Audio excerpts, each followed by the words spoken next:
Hey, so glad that you could join me in our session on compassion fatigue. My name is Laura Howe. I'm founder of Hope Made Strong and the Church Mental Health Summit and the Church Mental Health Refresh. And I'm really excited to connect with you today at the Merge Conference, giving you information about how to overcome and prevent compassion fatigue. Now, we are going to walk through this step by step together, but I'm telling you, there's a lot of information here and we're going to go fast. So, just a quick introduction and then we're jumping right into it. If you want to know more about me, go to hopemadestrong.org. You will find all that information on the About page. But something you should know about me is that I am a social worker. I've been working as a clinical social worker in the community mental health agency for about 15 years. I experienced compassion fatigue myself about 4 or 5 years ago. And from that, learned a tremendous amount of information, both as someone who's experienced it, but also furthering my education, certification, and doing all kinds of work in this area. So I am really excited to bring my learning and my experience to the faith community so that you, as ministry leaders, can overcome compassion fatigue yourself and remain resilient and have longevity in ministry and overcome. So let's just get started here. I'm going to share my screen and then we are going to um, jump right in because I want you to have the information as fast as possible because we only have 20 minutes. So let's get going. So first, for many of you, if you're like me, I like to know where I'm going, what is this all about, and is this worth my time? So this is a roadmap. This is what we're going to be talking about in this session. We're going to look at recognizing what compassion fatigue and compassion fatigue is and how it's different from burnout. We're going to be talking about responding.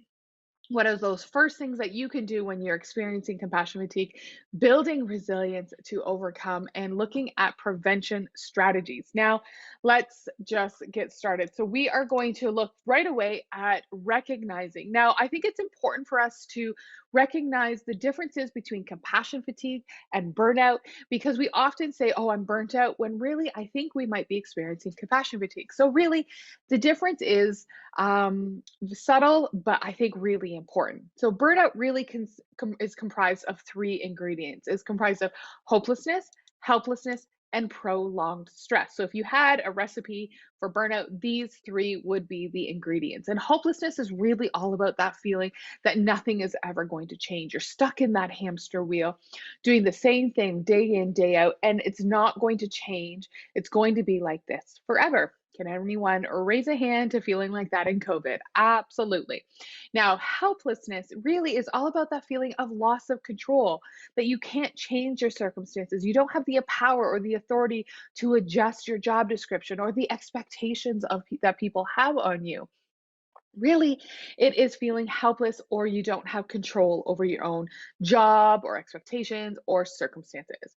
And then the third component is prolonged stress. And prolonged stress is that tension, that stress that you feel that is, comes out um, physiologically and emotionally, and that tension that you feel. And I think we can all relate to that, especially during COVID. Everyone has experienced all these three things in COVID. And that's the thing about burnout is that everyone and anyone can experience burnout. It's not just for certain cultures or positions or genders or ages. Everyone and anyone can experience burnout if they have the components of hopelessness, helplessness, and prolonged stress. So so really it's different because everyone can experience. Now, not everyone experiences compassion fatigue. Now, compassion fatigue really is the physical and mental erosion of hope, empathy, and compassion that helping professionals can develop over the course of their career. Now, I want to preface this that I do not think it's just for helping professionals. You don't need to be a first responder, a nurse, a social worker to experience compassion fatigue. I think many people who are helpers informally, whether you care for aging parents or children with differing abilities, like there's many anyone who is a helper or a caregiver can experience compassion fatigue. And it really is the erosion of hope and empathy for others. And you see this in how we respond to people. If you heard someone coming back to you over and over and over again with the same problem, you probably would not have as much empathy for them if they're not taking your support or advice or changing their circumstances. You'd be like, yes, I've heard this before. Or perhaps, like myself, you heard a lot of trauma in your work or a lot of suffering and struggles. And then when you came home to your family and their problems of their computer not working or having to work through lunch or the printer not functioning properly, you really are like, please, that is not a problem. Do you know what I just heard today? So our empathy for people changes or erodes because of the volume of suffering that we hear, or the intensity of the suffering, or the repetitive. We've heard the same thing over and over and over. Now, the thing about compassion fatigue is that it just doesn't impact our ability to have compassion. It actually impacts for compassion for others, it actually impacts on how we have compassion for ourselves. So many times people put their own needs last. They don't care for and tend to their own needs. They eat through they work through their lunch. They stay late, go early. They take phone calls at night. They lie in bed, can't sleep because the problems or the struggles of those that they're supporting are running through their minds. And so often when we are supporting others, the empathy for ourselves erodes away. And this is all due to the caregiver being unable to refuel and be restored. This is not, yeah, it's unable to refuel and restore for themselves. And this really is the cost of caring. So many times people think, this is a fault, or I'm weak, or I'm a failure, or I'm a bad pastor, or I'm a bad counselor, or I'm a bad small group leader because I'm peopled out and I'm kind of annoyed at everyone now. No, it means that you are giving empathy. You are a compassionate person. You've given so much that you are weary from the work.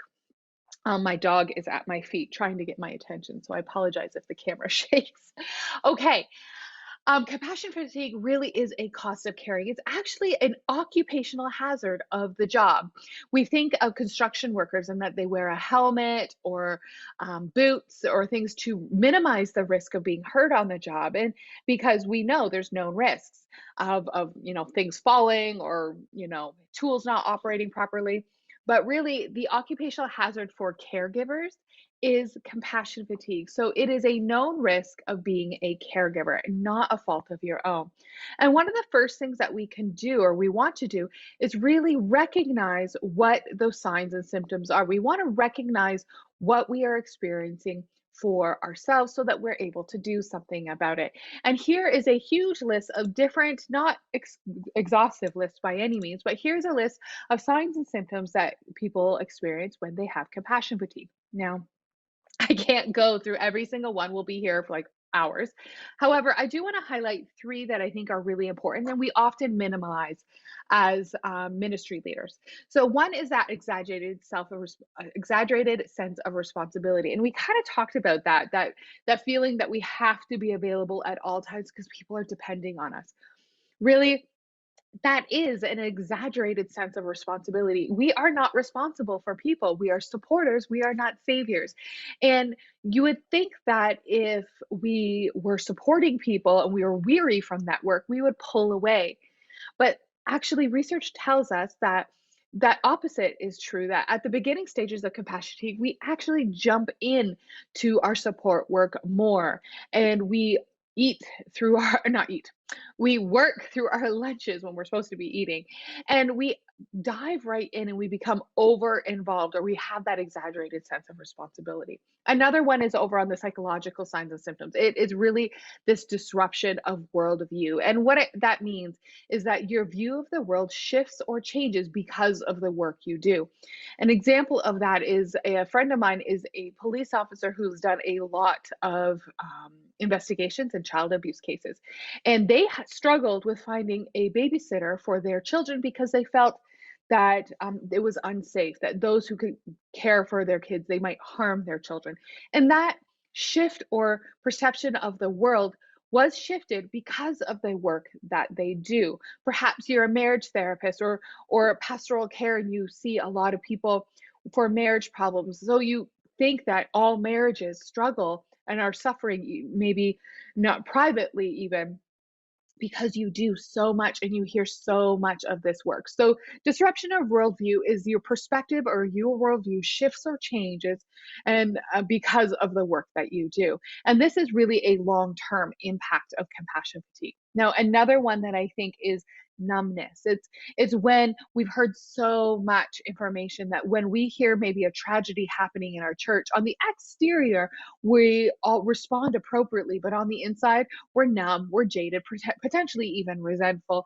And these are all symptoms of compassion fatigue. And again, remember, compassion fatigue doesn't mean that you're a bad person. It means that you've done so much caring and you have not had the opportunity to refuel. So once we recognize, oh, sorry, when we, the first thing we need to do is recognizing that we are experiencing these things. And a great idea or a strategy why I want to share with you is using micro moments of reflection. So using those times throughout the day to reflect on your experience of compassion fatigue. And you kind of already do this when you sit down and pray. At least I do. Whenever I sit down to eat some food, I'm like, okay, I need to pray for my meal. Or what if I'm only having a granola bar? Do I pray over that? You it's ingrained in me. You have these habits that every time you do something, it triggers to remind you to do something else, like sitting down to pray. And I really recommend that you develop habits just like that throughout your day, so that you can take a moment to reflect and reflect on what you're experiencing, or recognizing how you are doing emotionally. And that could be like every time you open your computer or you turn on your computer, you're like, okay, I'm going to check in. How am I feeling today? Am I feeling overwhelmed? Am I feeling stressed? Am I feeling excited about the day? Or perhaps on the way home from work, you take that time to de-stress and reflect on your day so you're ready when you hit the front door. When you're going to work, yes, have the music on, have the podcast on, you're ready, gearing up toward the day. But on your way home, turn everything off to silent so that you can use that time to reflect and recognize how you're feeling. And the point of doing this is so that you're able to respond. Once you recognize that you're experiencing compassion fatigue, then you want to have an opportunity to respond to it. And really, responding is doing something about it. And we know that compassion fatigue is a result of not being able to refuel. So we want to be able to respond in a way that refuels us. And one of the first things that we can do, or what is recommended, or the first thing that really helps us when we're experiencing compassion fatigue, and responding to it, is bringing language. Having a way to talk about it to someone can be really hard. It can be hard to talk about feelings and emotions, because if it's not one of the top five emotions, like can't always remember them, like which is funny, was anger, happy, sad, disgust, and embarrassed. Maybe I can't always remember them, but those big emotions, if it's not one of those five, it is really hard to recognize and name those, let alone talk to someone about that. So, develop this short little video to help us use a strategy or a tool to be able to help communicate and talk to people with how they're feeling. So let's watch this together. The best thing you can do for your mental health is to talk about it. But talking about your mental health can be tricky. Here's an easy way to describe how you're doing.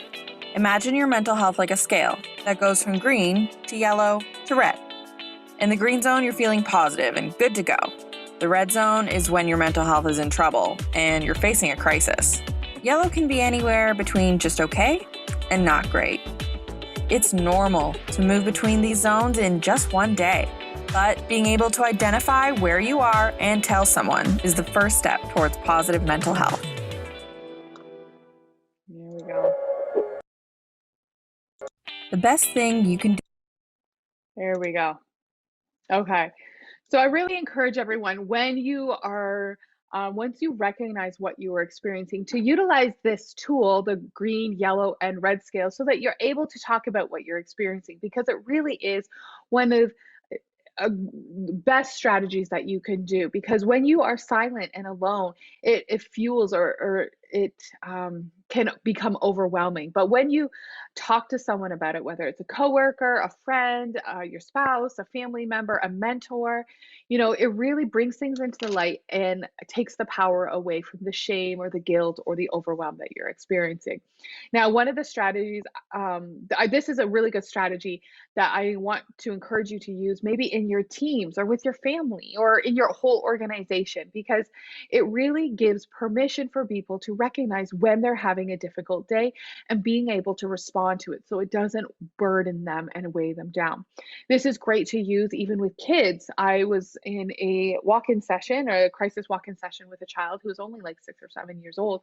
And they responded by saying that they recognized that they were the color purple. And I was like, purple's not on the list or not on the on the spectrum. And he's like, no, because I'm red, I'm angry, and I'm blue, I'm sad. And red and blue make purple. I'm like, okay, points for science. But it was a really intuitive and amazing way that he was able to express his emotions and convey that to the adults in the room.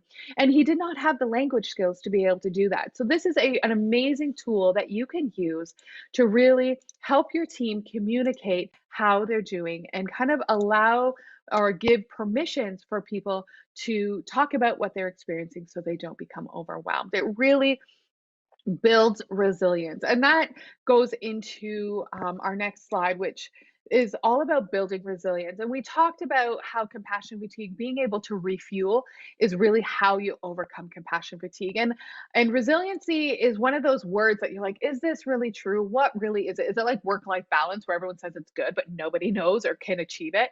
But really, resiliency is, and we often think that resiliency is like an accomplishment or an achievement. Like once you've achieved resilience, you can just stop working at it. You got it. You're good to go. Game over. But that's not what resiliency is. Resiliency is definitely or simply skills or competencies that are ongoing practices that allow you to allow you the ability to maintain well-being and overcome when you're facing difficult times. I think about this when the storms of life come, if someone has strong resiliency or they have these habits and skills that they've developed over time, they're able to withstand maybe these challenges of life or pick up the pieces quicker and move on. Where people who don't have resiliency skills and those habits and practices, it might take them a while it might the storms of life might really like knock them down and they might struggle with picking up those pieces and moving on. They might, falter and struggle for a little bit longer.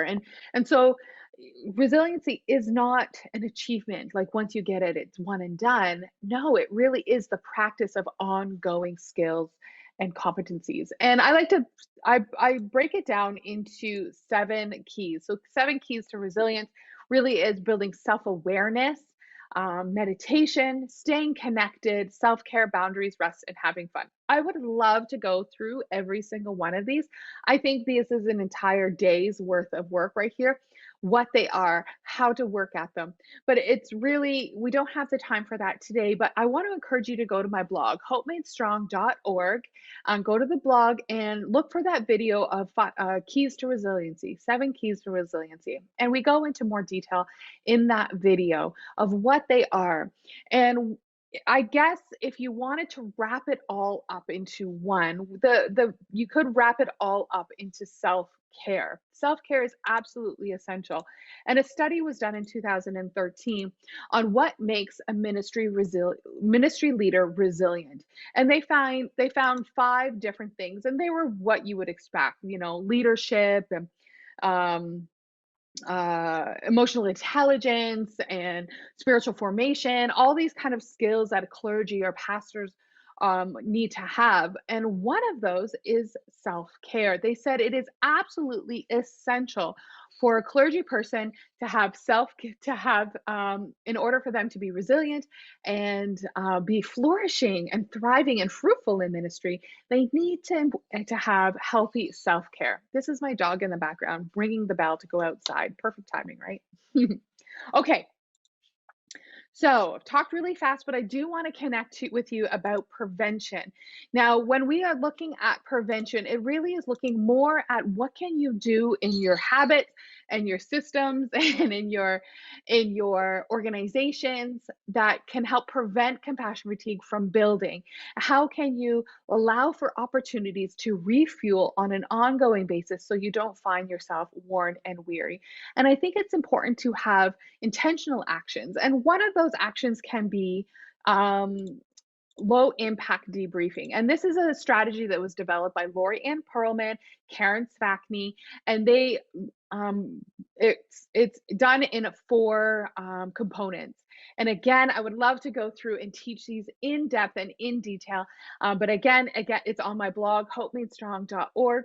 You'll find all of the video on low impact debriefing. But I think the key thing is that this strategy allows you to maintain confidentiality, which is absolutely vital and often one of the deterrents to debriefing because we don't want to share everyone's business. And then the second thing, it minimizes the passing on of trauma or what is can be called sliming. You don't slime everyone with all the details of the suffering and all of that with other people. No, that doesn't feel good for anyone. So people don't want to do that. So they don't debrief. They don't talk about their day, and it becomes really heavy and burdensome. So by having self-awareness and knowing what you need to get out of debriefing and giving fair warning, telling people you're looking for debriefing, allowing them to give consent because, no one likes, hey, can I talk to you for a minute? And then they rush right in. You will give people an opportunity to give consent and agree to having that time to debrief. And then using limited disclosure or look it Okay. So think of a funnel, and on the outside of the funnel is all the minimal details. And on the inside of the funnel, down at the bottom, is all the gory details, the suffering, the struggles, the personal information. And so when you debrief with someone, start at the outside, all those minimal details, things like, someone was struggling and had a loss in their family, and it really impacted me because it reminded me of when we lost someone in our family, right? That is sharing information about how your experience was without sharing and breaking confidentiality and without sharing all the gory details. It really is a valuable strategy for you to use for yourself and with your team to help prevent compassion fatigue. Okay. So really what compassion fatigue we want to recognize by educating yourself and um, and building those reflective practices. We want to learn what those signs and symptoms are. We want to know about ourselves and reflect on your day and connect with others for check-in and use those opportunities to recognize how you're feeling and where you're at in the moment. Then we want to respond and you can respond to your needs by implementing those resiliency strategies. So looking at those keys to resilience, so self-care, being kind to yourself, finding rest, having fun, being in connection with other people, use meditation. Like these are all skills and strategies that will help you that you can put into practice to respond to when you're feeling overwhelmed. And then prevention strategies is really looking at your organization or your habits or the systems and build in these tools and strategies to help minimize that risk. Now, this we all know how to live a healthy life, eat well, sleep well, drink lots of water, and have movement in our life. But sometimes we need a little bit of extra help. I certainly have benefited from trainers and classes and other people to walk alongside of me, mentors, to help me in overcoming. We know what we need to do, just like in compassion fatigue. We know we need to refuel using self care and these other resiliency strategies. But sometimes it's nice when you're in the depths and you're in the throes of compassion fatigue and you don't know how to make your way out. It can be really helpful to have a mentor, a guide, someone to walk alongside of you. And I've created an online course called Finding Hope in Helping. And really, it does that. This is an online course that walks you through recognizing, responding, building up those strategies, tools, helping you with connecting and communicating. It breaks it down for you into video lessons plus a workbook, and it helps walk you through I experience compassion fatigue myself as a care provider, and so this using the resources and tools that I have learned from that and bringing it into this course as a mental health clinician, it really allows you to fast track and learn and engage with some of this material so that you're able to overcome. So many times, I remember sitting in the parking lot looking at the building and being like, I know I need to go in there. There's people that need me, but I'm resentful and I'm dreading going in. And I remember thinking, okay, I don't remember the last time I laughed, belly laughed, and was really joyful. And like, is this normal? Is this, something wrong with me? Or I remember coming home after a long day and yelling at my kids when really they just wanted all my attention. And so I want to encourage you that if you are experiencing compassion fatigue and you're looking for some support, please reach out to me, Laura at hopemadestrong.org. And or if you would like that support, or you can connect with me, or email me, and we can find some tools and resources for you. But first, email me, check out my blog, check out that information.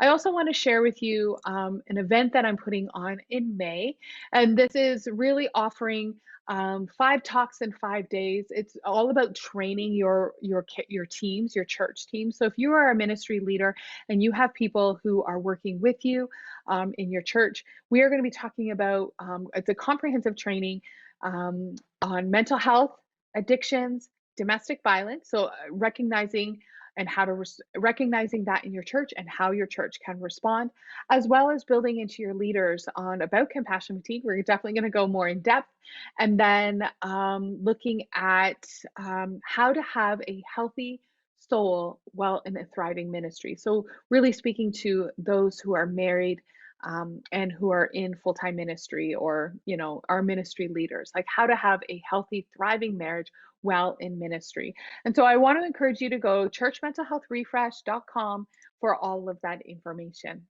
Okay, thank you so much. I know I've talked really quickly, so I apologize for that. But if you want to reach out to me, I'm on Facebook, Laura at hopemadestrong.org. It would be wonderful to connect with you. And I wish you all well and best of luck in the rest of the conference.